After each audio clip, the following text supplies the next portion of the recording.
पाकिस्तान तहरीके इंसाफ के नाल चलो, अमर बिल मारूफ के नाल चलो, नेकी ते सच्चाई के नाल चलो, तरफ टोले नूं रिजेक्ट कर दिओ। मैं हैरान हाँ, पहले जड़ियां भी हुकूमतें गई ने, वो करप्शन के इल्जाम से गई ने और इमरान खान नूं घर भेज रहे हैं कि जड़ा करप्शन नूं खत्म करना चाहता है। इन्हां वास्ते शर्म का मुकाम है और इंशाअल्लाह ताला वो वक्त दूर नहीं है कि इमरान खान एक दफा उभर के आएगा और इंशाअल्लाह ताला मदीना की रियासत नए पाकिस्तान की रियासत बनाने थोड़ी मदद नाल इंशाअल्लाह ताला कामयाब होएगा।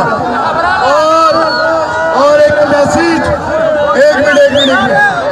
मैसेज में दे दिया, एक मैसेज सुन लो। ये बड़े लोग आजकल कह रहे हैं कि इमरान खान नस गया, इमरान खान नस गया। इमरान खान आखिरी गेंद तक खेलता रहा और आखिरी गेंद तक खेलता रहेगा। और भगोड़ा है जरा हूं भी लंदन बैठा है, मैनू लग रहा है हूं उसकी तबीयत सही होना शुरू हो गई है।